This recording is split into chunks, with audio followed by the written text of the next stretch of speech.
ನಮ್ಮನ್ನು ಬಹಳವಾಗಿ ಪ್ರೀತಿ ಮಾಡಿಕೊಂಡು ಬರುವಂತಹ ನಮ್ಮ ಪರಲೋಕ ತಂದೆಯಾದ ದೇವರೇ, ನಿಮ್ಮ ಘನವುಳ್ಳ ನಾಮಕ್ಕಾಗಿ ನಾನು ಸ್ತೋತ್ರ ಮಾಡುತ್ತೇನೆ ಸ್ವಾಮಿ.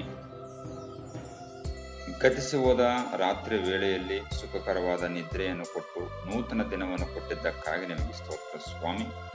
ಈ ನೂತನವಾಗಿರ್ತಕ್ಕಂಥ ದಿನದಲ್ಲಿ ನಿಮ್ಮ ಪ್ರಿಯ ಮಕ್ಕಳಾದ ನಾವೆಲ್ಲರೂ ಕೂಡ ಸ್ವಾಮಿ ಜೂಮ್ನಲ್ಲಿ ಕೂಡಿಕೊಳ್ಳುವಂತೆಯೇ ಕೂಡ ಬೆಳಗಿನ ಡಿವೋಷನ್ ಅನ್ನು ನಡೆಸಲಿಕ್ಕೆ ನಮಗೆ ಒಳ್ಳೆಯ ಅವಕಾಶವನ್ನು ಕೊಟ್ಟಿದ್ದಕ್ಕಾಗಿ ನಾವು ನಿಮಗೆ ಸ್ತೋತ್ರ ಮಾಡುತ್ತೇವೆ ಸ್ವಾಮಿ. ಲೋಕರಕ್ಷಕನಾಗಿರುವಂತ ದೇವರೇ, ನಿಮಗೆ ಸ್ತೋತ್ರ. ಈಗ ಕರ್ತನೆ, ಪ್ರಸಂಗಿ ಪುಸ್ತಕ 9ನೇ ಅಧ್ಯಾಯವನ್ನು ನಾವು ಧ್ಯಾನ ಮಾಡಲಿಕ್ಕಿದ್ದೇವೆ ಸ್ವಾಮಿ. ನಿಮ್ಮ ಕೃಪೆ, ನಿಮ್ಮ ಪ್ರಸನ್ನತೆ ನಮ್ಮನ್ನು ನಡೆಸಬೇಕೆಂಬುದಾಗಿ ಬೇಡಿಕೊಳ್ಳುತ್ತೆ. ನಮ್ಮ ಪ್ರಾರ್ಥನೆ ಕೇಳೋದಕ್ಕಾಗಿ ಸ್ತೋತ್ರ ಮಾಡುತ್ತೆ. ಯೇಸುವಿನ ಹೆಸರಿನಲ್ಲಿ ಪ್ರಾರ್ಥಿಸಿ ಬೇಡಿಕೊಳ್ಳುತ್ತೇನೆ ತಂದೆ, ಆಮೆನ್. ದೇವರ ಪರಿಶುದ್ಧ ನಾಮಕ್ಕೆ ಸ್ತೋತ್ರ ಉಂಟಾಗಲಿ. ಅರಸನಾಗಿರ್ತಕ್ಕಂಥ ಸೊಲೊಮೋನನು ರಚಿಸಿದ ಈ ಒಂದು ಪ್ರಸಂಗಿ ಪುಸ್ತಕ. ಹಾಗಾಗಿ ನಾವು ನೋಡ್ತಾ ಇದ್ದೇವೆ, ಈ ಅಧ್ಯಾಯದ ಶಿರೋನಾಮೆ ಧರ್ಮಿಗಳು, ಜ್ಞಾನಿಗಳು, ಅವರ ಕೃತ್ಯಗಳು ದೇವರ ಕೈಯಲ್ಲುಂಟು ಎಂಬುದಾಗಿ. ಮತ್ತು ಅರಸನಾಗಿರ್ತಕ್ಕಂಥ ಸೊಲೊಮೋನನು ಆಕಾಶದ ಕೆಳಗೆ ಮನುಷ್ಯನು ಯಾವ ರೀತಿ ಜೀವಿತವನ್ನು ಅನುಭವಿಸಬೇಕು, ಜೀವಿಸ್ತಾ ಇದ್ದಾನೆ ಎಂಬುದಾಗಿ ಇಲ್ಲಿ ಆತನು ಹೇಳ್ತಾ ಇದ್ದಾನೆ. ಅರಸನಾದ ಸೊಲೊಮೋನನು ಹೀಗೆ ಹೇಳುತ್ತಾನೆ, ಒಳ್ಳೆಯವರು ಮತ್ತು ಜ್ಞಾನಿಗಳು ಇವರು ಮಾಡುವುದೆಲ್ಲವೂ ಕೂಡ ದೇವರ ಹಸ್ತಗಳಲ್ಲಿದೆ ಎಂಬುದಾಗಿ ಹೇಳ್ತಾ ಇದೆ ಎಂಬುದನ್ನು ನಾವೆಲ್ಲರೂ ಕೂಡ ತಿಳ್ಕೊಳ್ಳಬೇಕಾಗಿದೆ. ಒಳ್ಳೆಯವರು ಮಾಡಿದ್ರು, ಜ್ಞಾನಿಗಳು ಮಾಡಿದ್ರು ಕೂಡ ಅದೆಲ್ಲವೂ ಕೂಡ ದೇವರ ಹಸ್ತಗಳಲ್ಲಿದೆ ಎಂಬುದನ್ನು ಕೂಡ ಆತನು ತಿಳಿದುಕೊಂಡ. ಆದರೆ ಅವರಿಗೆ ಸಂಭವಿಸುವಂಥದ್ದು ದೇವರ ಪ್ರೀತಿನ ಅಥವಾ ದ್ವೇಷದ ಸಂಕೇತನ ಎಂಬುದು ಮಾತ್ರ ಯಾರಿಗೂ ಕೂಡ ಗೊತ್ತಿಲ್ಲ. ಪ್ರತಿ ಮನುಷ್ಯನಿಗೂ ಕೂಡ ಏನು ಸಂಭವಿಸ್ತಾ ಇದೆಯಲ್ಲ ಅದು ಯಾರಿಗೂ ಕೂಡ ಗೊತ್ತಿಲ್ಲ. ಇಡೀ ಭವಿಷ್ಯವು ಕೂಡ ಯಾರಿಗೂ ಕೂಡ ಗೊತ್ತಿಲ್ಲ. ಗೊತ್ತು ಮಾಡಿಕೊಳ್ಳಲು ಕೂಡ ಆಗುವುದು ಕೂಡ ಇಲ್ಲ. ಏನು ಬೇಕಾದರೂ ಕೂಡ ಸಂಭವಿಸಲು ಕೂಡ ಬಹುದು ಈ ಲೋಕದಲ್ಲಿ. ಹಾಗಾಗಿ ಈಗ ನಾವು ಮೊದಲನೇ ವಚನಗಳಲ್ಲಿ ಕೂಡ ನಾವು ನೋಡ್ತಾ ಇದ್ದೇವೆ. ಈಗ ಅಂದ್ರೆ ಈ ಲೋಕದಲ್ಲಿ ಮನುಷ್ಯನ ಭವಿಷ್ಯವು ಯಾರಿಗೂ ಕೂಡ ಗೊತ್ತಾಗುವುದಿಲ್ಲ. ಅಂದ್ರೆ ಮುಂದೆ ಏನು ಸಂಭವಿಸ್ತದೆ ಎಂಬುದರ ಬಗ್ಗೆ ಯಾರಿಗೂ ಕೂಡ ಗೊತ್ತಾಗುವುದಿಲ್ಲ. ಅದು ದೇವರು ಒಬ್ಬನಿಗೆ ಮಾತ್ರ ಗೊತ್ತು. ಸೊಲೊಮೋನ ಅಷ್ಟು ಜ್ಞಾನಿಯಾಗಿದ್ದರೂ ಕೂಡ ಆತನು ಕೂಡ ಗೊತ್ತಾಗ್ಲಿಲ್ಲ ಮುಂದೆ ನಡೆಯುವಂಥದ್ದು. ಹಾಗಾಗಿ ದೇವ್ರಿಗೆ ಮಾತ್ರ ಗೊತ್ತಿದೆ ಎಂಬುದಾಗಿ ಸೊಲೊಮೋನನು ತಿಳ್ಕೊಳ್ತಾ ಇದ್ದಾನೆ. ಈಗ ನಾವು ಕೂಡ ನೋಡ್ತಿದ್ವಿ ಸಮಾಜದಲ್ಲಿ ಗಿಳಿಶಾಸ್ತ್ರ, ಪಂಚಾಂಗ ಶಾಸ್ತ್ರ, ಇಲ್ಲ ಅಂತಂತಂದ್ರೆ ಶಕುನ, ಇವೆಲ್ಲವುಗಳನ್ನು ಕೂಡ ನೋಡ್ತಾ ಇರ್ತಾರೆ ಲೋಕದಲ್ಲಿ, ಸಮಾಜದಲ್ಲಿ ಕೂಡ. ಅಂದ್ರೆ ಇವೆಲ್ಲವೂ ಕೂಡ ಮನುಷ್ಯರನ್ನು ನಂಬಿಕೆಯಿಂದ ಮೂಢನಂಬಿಕೆಗೆ ತಳ್ಳುವ ಕಾರ್ಯಗಳೇ ವಿನಃ ಯಾವುದು ಕೂಡ ಇದರಿಂದ ಲಾಭವಿಲ್ಲ. ಮತ್ತಷ್ಟು ಮನುಷ್ಯರನ್ನು ನಂಬಿಕೆಯಿಂದ ಮೂಢನಂಬಿಕೆಗೆ ನಡೆಸುವಂತ ಕಾರ್ಯಗಳೇ ಗಿಳಿಶಾಸ್ತ್ರ, ಪಂಚಾಂಗ ಆಗಿರ್ಬೋದು. ಯಾಕಂತಂದ್ರೆ ಇವುಗಳಿಂದ ಏನು ಉಪಯೋಗ ಇಲ್ಲ.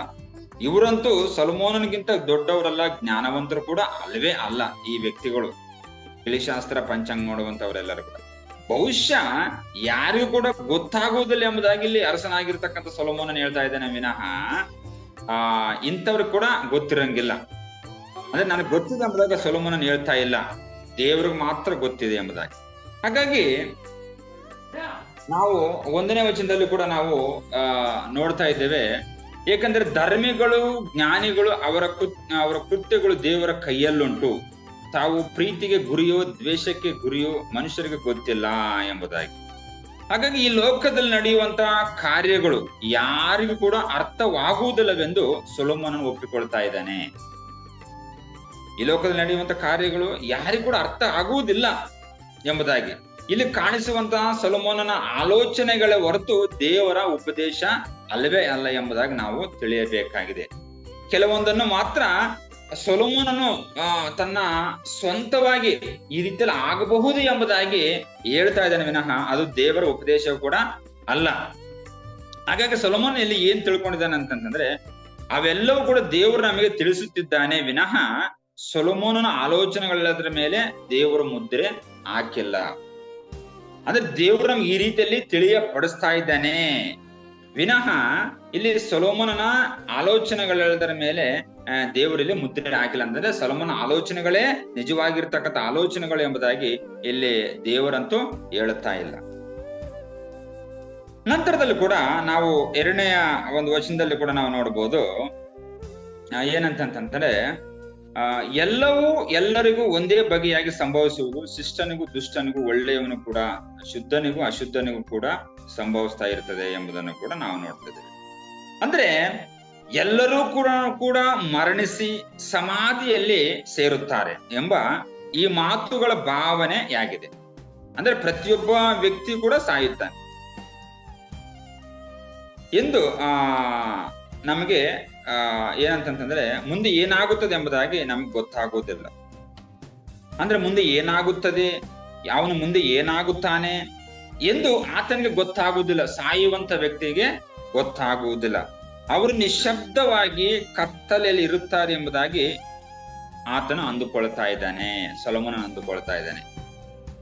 ಅಂದ್ರೆ ಪ್ರತಿಯೊಬ್ಬ ಮಾನವನು ಕೂಡ ಏನಂತಂದ್ರೆ ಆ ಮುಂದೆ ನಡೆಯುವಂತ ಅಥವಾ ಸತ್ತ ಮೇಲೆ ಏನು ನಡೆಯುತ್ತದೆ, ಏನು ಆಗುತ್ತದೆ, ಏನೇನೆಲ್ಲ ನಡೆಯುತ್ತವೆ ಎಂಬುದರ ಬಗ್ಗೆ ಆತನಿಗೆ ಗೊತ್ತಾಗುವುದಿಲ್ಲ. ಮತ್ತವರು ನಿಶ್ಶಬ್ದವಾದ ಕತ್ತಲೆಯಲ್ಲಿ ಅವರು ಇರ್ತಾರೆ ಎಂಬುದಾಗಿ ಸೊಲೊಮೋನನು ಹೇಳ್ತಾ ಇದ್ದಾನೆ. ಹಾಗಾಗಿ ಬದುಕಿರುವ ಅವಿಶ್ವಾಸಿಯಾಗಿರುವುದಕ್ಕಿಂತ ಮರಣಿಸಿದ ವಿಶ್ವಾಸಿಯಾಗಿಯೂ ಕ್ರೈಸ್ತನಾಗಿ ಇರುವುದು ಎಷ್ಟೋ ಒಳ್ಳೆಯದು ಎನ್ನುವಂತ ಭಾವನೆಯನ್ನು ಸೊಲೊಮೋನನು ಹೇಳ್ತಾ ಇದ್ದಾನೆ. ಬದುಕಿರುವ ಅವಿಶ್ವಾಸಿಯಾಗಿರುವುದಕ್ಕಿಂತ ಮರಣಿಸಿದ ವಿಶ್ವಾಸಿಯಾಗಿಯೂ ಕ್ರೈಸ್ತನಾಗಿಯೂ ಇರುವಂಥದ್ದು ಎಷ್ಟೋ ಒಳ್ಳೆಯದೆಂಬುದಾಗಿ ಇಲ್ಲಿ ಅರಸನಾಗಿರ್ತಕ್ಕಂಥ ಸೊಲೊಮೋನನು ಹೇಳ್ತಾ ಇದ್ದಾನೆ. ಕರ್ತನಲ್ಲಿ ಪ್ರೀತಿಯುಳ್ಳ ದೇವಜನರೇ, ಹಾಗಾಗಿ ನಾವು ಇಲ್ಲೇನಂತಂದ್ರೆ ದೇವರ ಮಕ್ಕಳಾಗಿ ನಾವು ಜೀವಿಸಬೇಕೆಂಬುದಾಗಿ ಇಲ್ಲಿ ಸೊಲೊಮೋನನ ಉದ್ದೇಶವಾಗಿದೆ. ನಂತರದಲ್ಲೂ ಕೂಡ ನಾವು ನೋಡ್ತಾ ಇದ್ದೇವೆ ಒಂದು 3ನೇ ವಚನದಲ್ಲಿ ಕೂಡ ಎಲ್ಲರಿಗೂ ಒಂದೇ ಗತಿ ಎಂಬ ಸಂಕಟವು ಲೋಕ ವ್ಯವಹಾರದಲ್ಲೆಲ್ಲ ಸೇರಿಕೊಂಡಿದೆ. ಇದಲ್ಲದೆ ನರ ವಂಶದವರ ಎದೆಯಲ್ಲಿ ಕೆಟ್ಟತನವು ತುಂಬಿದೆ. ಅವರು ಬದುಕಿರುವ ತನಕ ಮರಳುತನವು ಅವರ ಮನಸ್ಸನ್ನು ಹಿಡಿದಿರುವುದು, ಆಮೇಲೆ ಪ್ರೇತ ಲೋಕವೇ ಗತಿ ಎಂಬುದಾಗಿ. ಹಾಗಾಗಿ ಇದು ಜೀವಿತದ ಅತ್ಯಂತ ದೊಡ್ಡದಾದ ಒಂದು ದುರಂತವಾಗಿದೆ. ಅಂದ್ರೆ ಮರಣವು ಎಲ್ಲಾ ವರ್ಗದ ಜನರನ್ನು ಆವರಿಸಿಕೊಳ್ಳುತ್ತದೆ. ಜನರು ಅತಿರೇಕದ ಕ್ರೂರವಾದ ಜೀವಿತಗಳನ್ನು ಕೂಡ ಜೀವಿಸಬಹುದು ಮತ್ತು ಇದಾದ ನಂತರ ಸಾವು ಬಂದೇ ಬರುತ್ತದೆ ಎಂಬುದಾಗಿ. ನಿನ್ನ ಲೋಕದಲ್ಲಿ ಏನು ಮಾಡಿದ್ರು ಕೂಡ ಸಾವು ಬಂದೇ ಬರುತ್ತದೆ. ಇವತ್ತು ಐಸ್ ಕ್ರೀಮು ಅದು ತಿಂದ್ರೂ ಕರಗುತ್ತೆ, ತಿನ್ನದಿದ್ರೂ ಕೂಡ ಅದು ಕರಗುತ್ತೆ. ಅದೇ ಪ್ರಕಾರವಾಗಿ ಲೋಕದಲ್ಲಿರ್ತಕ್ಕಂಥ ಮನುಷ್ಯನ ಜೀವಿತ ಕೂಡ ಇಷ್ಟೇ. ನೀನು ಒಳ್ಳೆತನ ಮಾಡಿದ್ರು ಕೂಡ ನಿನಗೆ ಮರಣ ಉಂಟು, ಕೆಟ್ಟತನ ಮಾಡಿದ್ರು ಕೂಡ ಮರಣ ಉಂಟು ಎಂಬುದಾಗಿ. ಹಾಗೆ ಸಾವನ್ನುವಂಥದ್ದು ಪ್ರತಿಯೊಬ್ಬ ಮಾನವನಿಗೂ ಕೂಡ ಬಂದೇ ಬರ್ತದೆ ಎಂಬುದನ್ನು ಕೂಡ ನಾವಿಲ್ಲಿ ನೋಡ್ತಾ ಇದ್ದೇವೆ. ನಂತರದಲ್ಲಿ ಕೂಡ ನಾವು ನೋಡ್ತಾ ಇದ್ದೇವೆ 4ನೇ ವಚನದಲ್ಲಿ ಜೀವಿತರ ಗುಂಪಿನಲ್ಲಿ ಸೇರಿದವನಿಗೆ ನಿರೀಕ್ಷೆಯುಂಟು ಎಂಬುದಾಗಿ. ಮತ್ತು 5ನೇ ವಚನದಲ್ಲಿ ಸತ್ತ ಸಿಂಹಕ್ಕಿಂತ ಬದುಕಿರುವ ನಾಯಿಯೇ ಲೇಸು ಎಂಬುದಾಗಿ ಇಲ್ಲಿ ನಾವು ನೋಡ್ತಿದ್ದೇವೆ.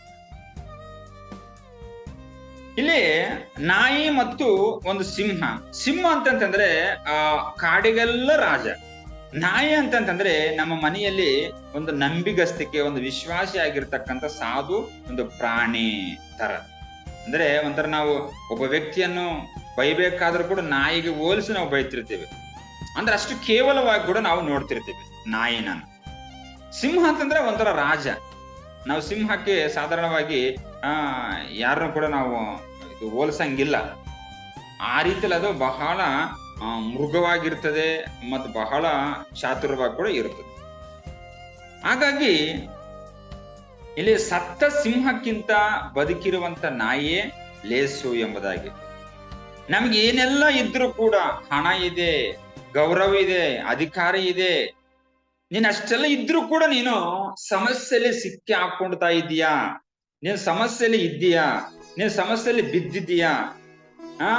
ಸೊ ಇದೆಲ್ಲವನ್ನು ಕೂಡ ನಾವು ನೋಡ್ತಿರ್ಬೇಕಾದ್ರೆ, ಯಪ್ಪ, ಸತ್ತ ಸಿಂಹಕ್ಕಿಂತ ಬದುಕಿರುವಂತ ನಾಯಿಯೇ ಲೇಸು. ಆ ನಾಯಿ ಹೇಗಿರ್ತದ? ತನ್ನ ಯಜಮಾನನು ಹಾಕಿದಾಗ ತಿನ್ನುತ್ತೆ ಮತ್ತು ಮನೆಯ ಮುಂದೆ ಅದು ಮಲಗಿಕೊಳ್ಳುತ್ತೆ.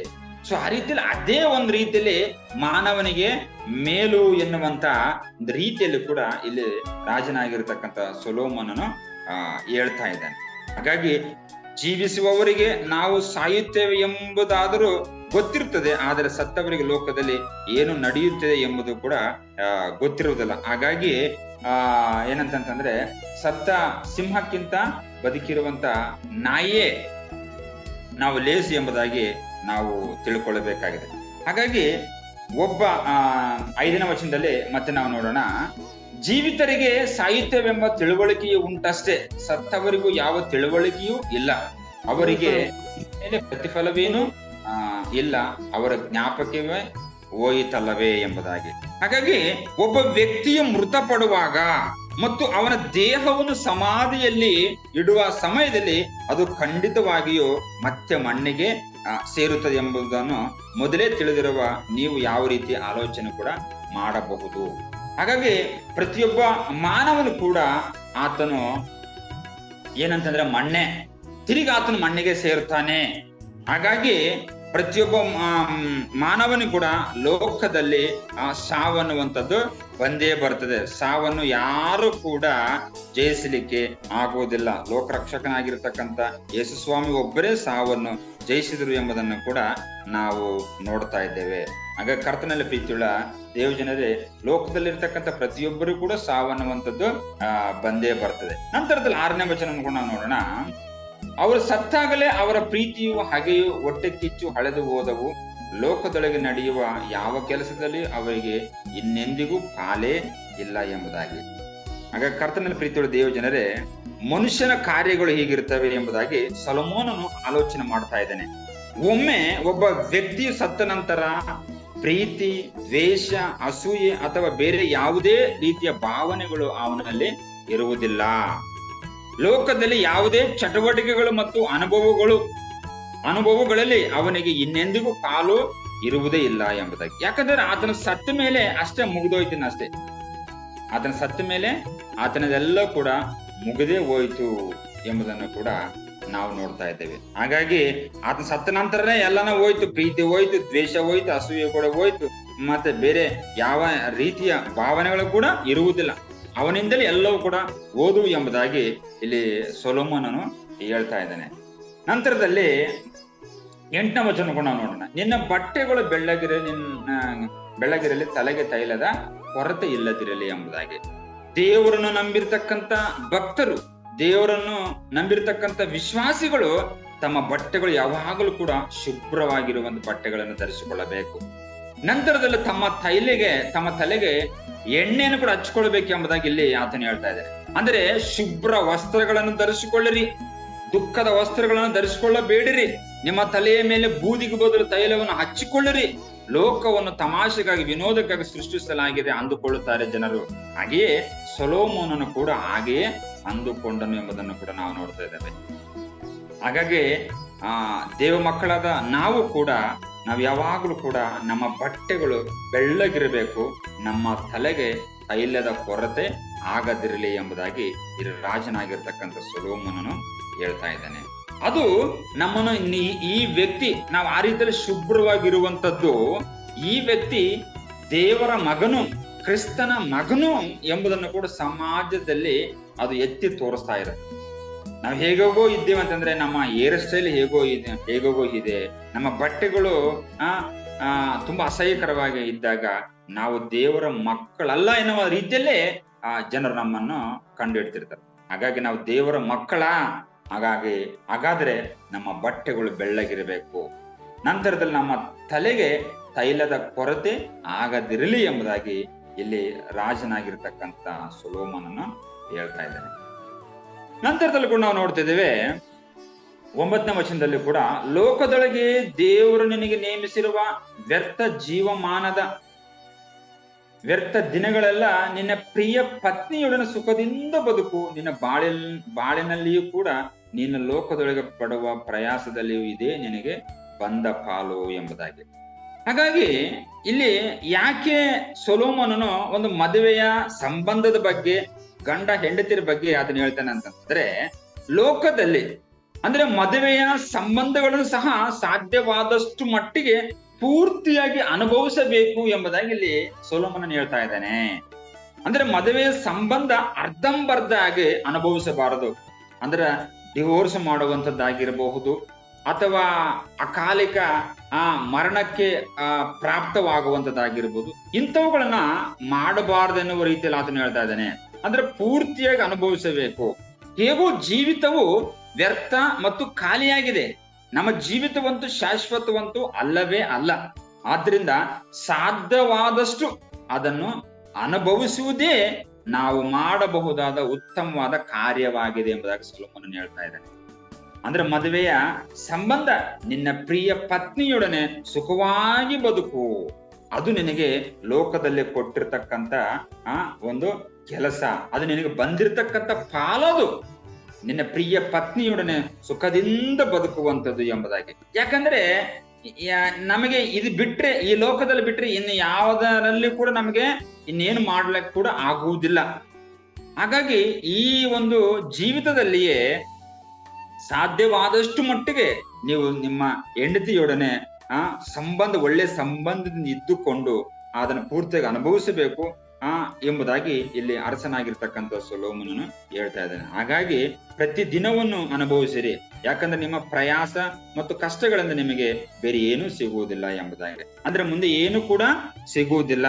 ಹಾಗಾಗಿ ಈ ದಿನಮಾನಗಳಲ್ಲೇ ನಾವೇನು ಮಾಡಬೇಕಂದ್ರೆ ಸಾಧ್ಯವಾದಷ್ಟು ಮಟ್ಟಿಗೆ ಪ್ರಿಯ ಪತ್ನಿಯೊಡನೆ ಸುಖವಾಗಿ ಇರಬೇಕೆಂಬುದಾಗಿ ಇಲ್ಲಿ ಅರಸನಾಗಿರ್ತಕ್ಕಂಥ ಸೊಲೊಮೋನನು ಹೇಳ್ತಾ ಇದ್ದಾನೆ.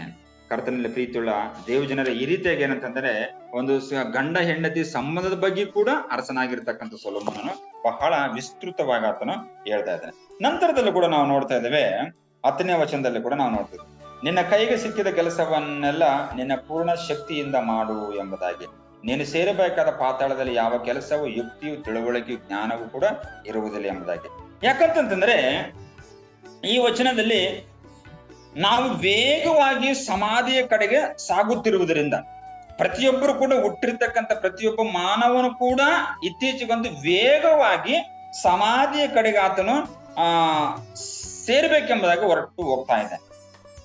ಹಾಗಾಗಿ ಸಾಗುತ್ತಿರುವುದರಿಂದ ಅಲ್ಲಿ ಕೆಲಸ ಮಾಡಲಾಗುವುದಿಲ್ಲ, ಸಂಶೋಧನೆ ಮಾಡಲಾಗುವುದಿಲ್ಲ, ಆಲೋಚನೆ ಮಾಡಲು ಆಗುವುದಿಲ್ಲ, ಅಥವಾ ಏನನ್ನಾದರೂ ತಿಳ್ಕೊಳ್ಳಲಿಕ್ಕೆ ಕೂಡ ಆಗುವುದಿಲ್ಲ.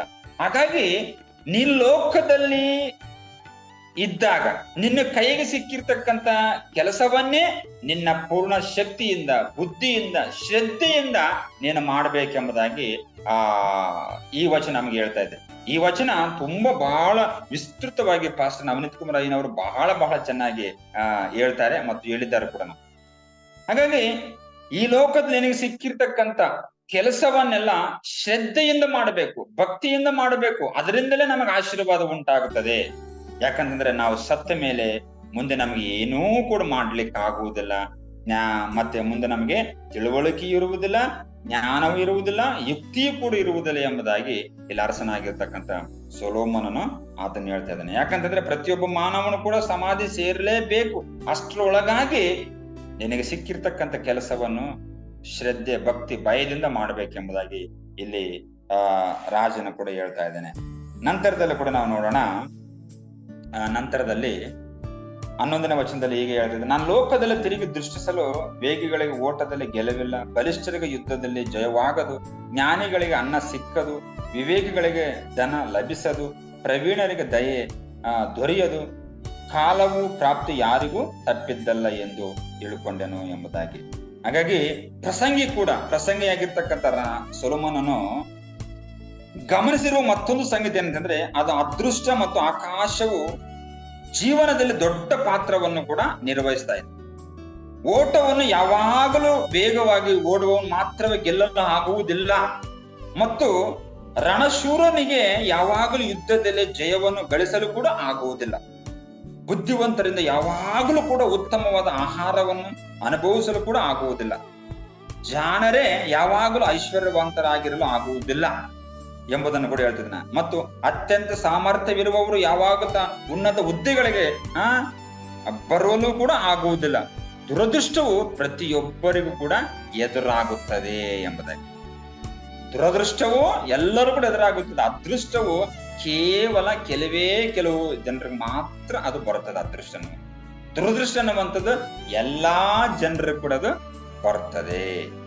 ಹಾಗಾಗಿ ಕರ್ತನಲ್ಲಿ ಪ್ರೀತಿಯುಳ್ಳ ದೇವ ಜನರೇ, ದುರದೃಷ್ಟವು ಯಾವಾಗ ಎದುರಾಗುತ್ತದೆ ಎಂಬುದಾಗಿ ಯಾರಿಗೂ ಕೂಡ ಗೊತ್ತಾಗುವುದಿಲ್ಲ. ಹಾಗಾಗಿ 12ನೇ ವಚನದಲ್ಲಿ ನಾವು ನೋಡ್ತೇವೆ, ಮನುಷ್ಯನು ತನ್ನ ಕಾಲಗತಿಯನ್ನು ತಿಳಿಯನಷ್ಟೇ. ಕಾಲದಲ್ಲಿ ಆ ಮನುಷ್ಯನಿಗೆ ಏನು ನಡೆಯುತ್ತದೆ, ಏನಾಗುತ್ತದೆ ಎಂಬುದಾಗಿ ಆತನಿಗೆ ಗೊತ್ತಾಗುವುದಿಲ್ಲ.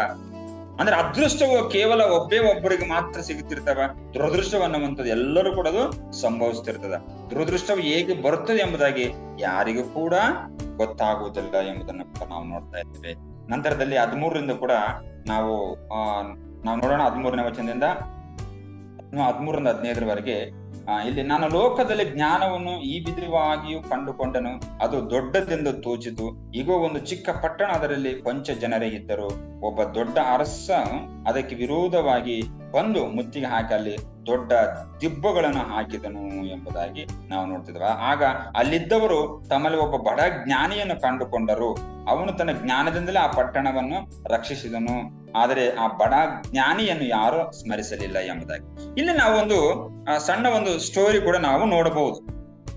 ಇಲ್ಲಿ ಒಂದು ಹೃದಯಾಘಾತವೆಂದರೆ, ಜ್ಞಾನವು ಯಾವಾಗಲೂ ಕೂಡ ಹೊಗಳಿಕೆಗೆ ಪಾತ್ರವಾಗುವುದಿಲ್ಲ. ಜ್ಞಾನವು, ಇದನ್ನು ವಿವರಿಸುವುದಾದರೆ, ಒಂದು ಪುಟ್ಟ ಪಟ್ಟಣವಿರುತ್ತದೆ. ಅದರಲ್ಲಿ ಕೆಲವೇ ಜನರು ವಾಸ ಮಾಡ್ತಾ ಇದ್ರು ಮತ್ತು ಅವರಿಗೆ ಹೆಚ್ಚಿನ ರಕ್ಷಣೆ ಇರಲಿಲ್ಲ. ಒಬ್ಬ ಬಲಿಷ್ಠನಾಗಿರ್ತಕ್ಕಂಥ ಅರಸನು ಆ ಪಟ್ಟಣಕ್ಕೆ ಮುತ್ತಿಗೆ ಹಾಕಿದನು. ಇದು ಒಂದು ಸ್ಟೋರಿ. ಹಾಕಿದನು ಮತ್ತು ಅದರ ಗೋಡೆಯನ್ನು ಒಡೆಯಲು ಸಿದ್ಧತೆಗಳನ್ನು ಕೂಡ ಮಾಡಿಕೊಂಡಾಗ ಪರಿಸ್ಥಿತಿಯು ಕೈ ಮೀರಿ ಹೋಗುತ್ತಿರುವುದು ಗೊತ್ತಾದಾಗ ಆ ಪಟ್ಟಣದಲ್ಲಿ ಒಬ್ಬ ವ್ಯಕ್ತಿ ಇದ್ದ. ಆ ಬಡ ವ್ಯಕ್ತಿಯು ಬುದ್ಧಿವಂತನಾಗಿದ್ದ ವ್ಯಕ್ತಿಯೊಬ್ಬನು ಪಟ್ಟಣವನ್ನು ಉಳಿಸಿಕೊಳ್ಳಲು ಸಹಾಯವಾಗುವಂತ ಆಲೋಚನೆಯನ್ನು ಹೇಳಿದ. ಆಗ ಆ ಸಮಯದಲ್ಲಿ ಆ ಪಟ್ಟಣವು ಉಳಿದಾಗ ಆ ಬಡವನ ಏನಾದನಂತಂದ್ರೆ ಹೀರೋ ಆದ್ರೂ ಕೂಡ ಬಹುಬೇಗನೆ ಎಲ್ಲರೂ ಅವನನ್ನು ಮರೆತು ಬಿಟ್ರು ಎಂಬುದಾಗಿ ನಾವು, ಅಂದ್ರೆ ಬಡವನು ಶ್ರೀಮಂತನು ಅನ್ನುವಂಥದ್ದಲ್ಲ ಅದ ಅರ್ಥ. ಆದ್ರೆ ಸಮಯ ಬಂದಾಗ ನಮ್ಮ ಜ್ಞಾನವನ್ನು ಯಾವ ರೀತಿ ಉಪಯೋಗ ಮಾಡಿಕೊಳ್ಳಬೇಕಾಗಿದೆ ಎಂಬುದು ಕೂಡ ಬಹಳ ಬಹಳ ಪ್ರಾಮುಖ್ಯವಾದದ್ದು ಎಂಬುದಾಗಿ ನೋಡಿ. ಒಬ್ಬ ರಾಜನ ಒಂದು ಪಟ್ಟಣಕ್ಕೆ ಮುತ್ತಿಗೆ ಹಾಕಿದಾಗ ಈಗ ಅಲ್ಲಿ ಸಾಯುವುದಕ್ಕಿಂತ ನಾವು ಬದುಕುಳಿಬೇಕಾದಂತಂದ್ರೆ ನಾವು ಜ್ಞಾನವನ್ನು ಸ್ವಲ್ಪ ಮಟ್ಟಿಗೆ ಉಪಯೋಗ ಮಾಡ್ಕೊಳ್ಬೇಕು. ಆಗ ಅಲ್ಲಿರ್ತಕ್ಕಂಥ ಒಬ್ಬ ಬಡವನು ಜ್ಞಾನದಿಂದ ಆ ರಾಜನಿಗೆ, ಅಲ್ಲಿರ್ತಕ್ಕಂಥ ಒಬ್ಬ ವ್ಯಕ್ತಿಗೆ ಬುದ್ಧಿ ಮಾತುಗಳನ್ನು ಹೇಳಿದಾಗ ಆ ಪಟ್ಟಣವು ಉಳಿಯಿತು. ಹಾಗಾಗಿ ಅಲ್ಲಿ ಆ ಬಡವನೇ ಹೀರೋ ಆದ. ಮತ್ತೆ ನಂತರದಲ್ಲಿ ಆ ವ್ಯಕ್ತಿಯನ್ನು ಯಾರು ಕೂಡ ಸ್ಮರಿಸಲಿಲ್ಲ ಮತ್ತು ಆತನನ್ನು ಕೂಡ ಎಲ್ಲರೂ ಮರೆತು ಬಿಟ್ರು ಎಂಬುದನ್ನು ಕೂಡ ನಾವು ನೋಡ್ತಾ ಇದ್ದೇವೆ. ನಂತರದಲ್ಲಿ ಕೂಡ 16ನೇ ವಚನದಲ್ಲಿ ಕೂಡ ನಾವು ನೋಡಬಹುದು, ಜ್ಞಾನವು ಅಂದ್ರೆ ನಾನು ಇದನ್ನು ನೋಡಿ ಬಲಕ್ಕಿಂತ ಜ್ಞಾನವೇ ಶ್ರೇಷ್ಠ ಎಂಬುದಾಗಿ. ಅಂದ್ರೆ ಜ್ಞಾನವು ಅಧಿಕಾರಕ್ಕಿಂತಲೂ ಪ್ರಬಲವಾಗಿದೆ. ಬಡವನ ಆಲೋಚನೆಯನ್ನು ಕ್ರಮೇಣವಾಗಿ ತಿರಸ್ಕರಿಸಲ್ಪಟ್ಟದರಿಂದ ಪ್ರಸಂಗಿಗೆ ಬಹಳ ಬೇಸರವಾಯಿತು. ತಮಗೆ ಎದುರಾದ ಕಷ್ಟಕರ ಪರಿಸ್ಥಿತಿಯು ಬಗೆಹರಿದ ನಂತರ ಅವನ ಮಾತುಗಳನ್ನು ಕೇಳಲು ಒಬ್ಬರಿಗೆ ಆಸಕ್ತಿ ಇರಲಿಲ್ಲ ಎಂಬುದಾಗಿ. ಹಾಗಾಗಿ ನಾವು ಒಂದು 18ನೇ ವಚನದಲ್ಲಿ ಕೊನೆಯ ವಚನ ಕೂಡ ನಾವು ನೋಡಬಹುದು, ಯುದ್ಧಗಳಿಗಿಂತ ಜ್ಞಾನವೇ ಉತ್ತಮ, ಒಬ್ಬ ಪಾಪಿಯು ಬಹು ಶುಭವನ್ನು ಹಾಳು ಮಾಡುವನು ಎಂಬುದಾಗಿ. ಅಂದ್ರೆ ನಮ್ಮಲ್ಲಿ ಬಲ ಇದೆ, ಯುದ್ಧಗಳು ಇದ್ರೂ ಕೂಡ ಜ್ಞಾನವೇ ಉತ್ತಮ ಎಂಬುದಾಗಿ. ಹಾಗಾಗಿ ಜ್ಞಾನವು ಯುದ್ಧ ಸಾಮಗ್ರಿಗಳಿಗಿಂತಲೂ ಹೆಚ್ಚು ಬಲವುಳ್ಳದ್ದಾಗಿದೆ ಎಂಬುದಾಗಿ 2 ಸಮುವೇಲ 20ನೇ ಅಧ್ಯಾಯ 14-22 ನಾವು ನೋಡ್ತಾ ಇದ್ದೇವೆ. ಅಲ್ಲಿ ದಾವೀದನ ಸೇನಾಪತಿ ಆಗಿರ್ತಕ್ಕಂಥ ಯೋವಾಬನು ಒಂದು ಪಟ್ಟಣಕ್ಕೆ ಮುತ್ತಿಗೆ ಹಾಕಿದಾಗ ಒಂದು ಸ್ತ್ರೀ ಜ್ಞಾನದಿಂದ ಆ ಪಟ್ಟಣವನ್ನು ಉಳಿಸ್ಕೊಳ್ತಾನೆ. ಬಟ್ ರಾಜನನ್ನು ಮಾತ್ರ ಒಪ್ಪಿಸ್ಕೊಡ್ತಾಳ ಅಮ್ಮ. ಅದೇ ಪ್ರಕಾರವಾಗಿ ಅಂದ್ರೆ ನಮ್ಮಲ್ಲಿ ಯುದ್ಧದ ಸಾಮಾನುಗಳಿದೆ, ಬಲ ಇದೆ, ಆದ್ರೂ ಕೂಡ ಕೆಲವು ಸಂದರ್ಭಗಳಲ್ಲಿ ಜ್ಞಾನ ಇರುವುದಿಲ್ಲ. ಹಾಗಾಗಿ ಜ್ಞಾನವೇ ಉತ್ತಮ ಎಂಬುದಾಗಿ ನಾವಿಲ್ಲಿ ನೋಡ್ತಾ ಇದ್ದೇವೆ. ಅಂದ್ರೆ ಯುದ್ಧಗಳಿಗಿಂತ ಜ್ಞಾನವೇ ಉತ್ತಮ, ಒಬ್ಬ ಪಾಪಿಯ ಬಹು ಶುಭವನ್ನು ಹಾಳು ಮಾಡುವನು ಎಂಬುದಾಗಿ. ಹಾಗಾಗಿ ನಮ್ಮಲ್ಲಿ ಬಲ ಪ್ರಾಮುಖ್ಯವಲ್ಲ, ಸಾಮರ್ಥ್ಯ ಪ್ರಾಮುಖ್ಯವಲ್ಲ, ಆಮೇಲೆ ಯುದ್ಧದ ಆಳುಗಳು ಸಾಮರ್ಥ್ಯವಲ್ಲ, ಬಟ್ ಆದ್ರೆ ಜ್ಞಾನ ಬಹಳ ಬಹಳ ಪ್ರಾಮುಖ್ಯವಾದದ್ದು ಎಂಬುದಾಗಿ ಇಲ್ಲಿ ಅರಸನಾಗಿರ್ತಕ್ಕಂಥ ಸೊಲೊಮೋನನು ಹೇಳ್ತಾ ಇದ್ದಾನೆ. ಸೊ ಈ ರೀತಿಯಲ್ಲಿ ಏನಂತಂದ್ರೆ ಲೋಕದಲ್ಲಿ ನಡೆಯುವಂತ ಎಲ್ಲಾ ಕೆಲಸ ಕಾರ್ಯಗಳನ್ನು ದೇವರು ನೋಡ್ತಾನೆ ಮತ್ತು ಅವರವರ ಕೃತ್ಯಗಳು ದೇವರ ಕೈಯಲ್ಲಿ ಇದಾವೆ ಎಂಬುದಾಗಿ ಇಲ್ಲಿ ಸೊಲೊಮೋನನು ಹೇಳ್ತಾ ಇದ್ದೇನೆ. ದೇವರ ವಾಕ್ಯಗಳ ಮುಖಾಂತರ ಆಶೀರ್ವಾದ ಮಾಡ್ಲಿ. ಕೊನೆಯದಾಗಿ ಪ್ರಾರ್ಥನೆ ಮಾಡಿಕೊಳ್ಳೋಣ. ನಮ್ಮನ್ನು ಬಹಳವಾಗಿ ಪ್ರೀತಿ ಮಾಡಿಕೊಂಡು ಬರುವಂತ ನಮ್ಮ ಪರಲೋಕ ತಂದೆಯಾದ ದೇವರೇ, ನಿಮ್ಮ ಘನವುಳ್ಳ ನಾಮಕ್ಕಾಗಿ ಸ್ತೋತ್ರ ಮಾಡುತ್ತೇನೆ ಸ್ವಾಮಿ. ಕರ್ತನೆ, ಮತ್ತು ವಿಶೇಷವಾಗಿ ಈ ದಿನ ಡಿವೋಷನ್ ಅಲ್ಲಿ ಸ್ವಾಮಿ ಮತ್ತು ಆಕಾಶದ ಕೆಳಗೆ ಭೂಮಿ ಮೇಲೆ ನಡೆಯುವಂತ ಮನುಷ್ಯರಿಗೆ ಏನೇನೆಲ್ಲ ನಡೆಯುತ್ತದೆ ಎಂಬುದರ ಬಗ್ಗೆ ಅರಸನಾಗಿರ್ತಕ್ಕಂಥ ಸೊಲೊಮೋನನು ಹೇಳ್ತಾ ಇದ್ದಾನೆ ಸ್ವಾಮಿ. ಆಗ ಕರ್ತನೆ, ಪ್ರತಿಯೊಬ್ಬ ಮಾನವನ ಕೆಲಸಗಳು ಕೃತ್ಯಗಳು ದೇವರ ಕೈಯಲ್ಲಿ ಉಂಟು ಎಂಬುದನ್ನು ಕೂಡ ಸೊಲೊಮೋನನು ಕೂಡ ಹೇಳ್ತಾ ಇದ್ದಾನೆ ಸ್ವಾಮಿ. ಹಾಗಾಗಿ ಲೋಕರಕ್ಷಕನಾಗಿರುವಂತ ದೇವರೇ ಸ್ವಾಮಿ, ನಮ್ಮ ಕೆಲಸ ಕಾರ್ಯಗಳು ಕೂಡ ನಿಮ್ಮ ಕೈಯಲ್ಲಿ ಉಂಟು ಎಂಬುದಾಗಿ ನಾವು ತಿಳ್ಕೊಳ್ಳಬೇಕಾಗಿದೆ ಕರ್ತನೆ. ಮತ್ತು ಸ್ವಾಮಿ, ವಿಶೇಷವಾಗಿ ಈ ಡಿವೋಷನ್ ನಲ್ಲಿ ಭಾಗವಹಿಸಿರುವಂತ ಪ್ರತಿಯೊಬ್ಬ ಮತ್ತು ಮಗಳನ್ನು ಕೂಡ ನೀವು ಆಶೀರ್ವಾದ ಮಾಡಬೇಕೆಂಬುದಾಗಿ ನಿಮ್ಮಲ್ಲಿ ಬೇಡಿಕೊಳ್ತೇನೆ ಸ್ವಾಮಿ. ಈ ದಿನ ನಾವು ಕರ್ತನೆ ಪ್ರಾರ್ಥನೆಯೊಂದಿಗೆ ನಾವು ಪ್ರಾರಂಭ ಮಾಡುವವರಾಗಿದ್ದೇವೆ ಸ್ವಾಮಿ. ಕರ್ತನೆ, ನಮ್ಮ ಕೆಲಸಗಳನ್ನು ಕೂಡ ಆಶೀರ್ವಾದ ಮಾಡ್ರಿ ಕರ್ತನೆ. ನಾವು ಕೆಲಸಕ್ಕೆ ಹೋಗುವಾಗಲೂ ಬರುವಾಗಲೂ ಕೂಡ ನಿಮ್ಮ ಕೃಪೆ, ನಿಮ್ಮ ದಯೆ ನಮ್ಮ ಮೇಲೆ ಇರಲಿ. ಮತ್ತು ವಿಶೇಷವಾಗಿ ನಮ್ಮ ಕಲ್ವಾರ್ ಚಾಪಲ್ ಸಂಸ್ಥೆಯನ್ನು ಕೂಡ ನೀವು ಆಶೀರ್ವಾದ ಮಾಡ್ರಿ, ಮತ್ತು ಮುಖ್ಯಸ್ಥರುಗಳನ್ನು ಆಶೀರ್ವಾದ ಮಾಡ್ರಿ ಸ್ವಾಮಿ, ಮತ್ತು ಸೇವಕಿಯರನ್ನು ಆಶೀರ್ವಾದ ಮಾಡ್ರಿ, ಮತ್ತು ಕರ್ತನೆ ಕ್ರೈಸ್ತ ವಿಶ್ವಾಸಿಗಳನ್ನು ಸೇವಕರನ್ನು ಕೂಡ ನೀವು ಆಶೀರ್ವಾದ ಮಾಡಬೇಕೆಂಬುದಾಗಿ ನಿಮ್ಮಲ್ಲಿ ಬೇಡಿಕೊಳ್ತಾ, ನೀವು ನಮಗೋಸ್ಕರವಾಗಿ ಲೋಕಕ್ಕೆ ಬಂದು ಸತ್ತು ಉಣಲ್ಪಟ್ಟು ತಿರುಗಿ ಮೃತ್ಯುಂಜಯನಾಗಿ ಬಂದಿರತಕ್ಕಂಥ ನಜರೇತನ ಕ್ರಿಸ್ತ ಯೇಸುವಿನ ಹೆಸರಿನಲ್ಲಿ ಪ್ರಾರ್ಥಿಸಿ ಬೇಡಿಕೊಳ್ಳುತ್ತೇನೆ ತಂದೆ.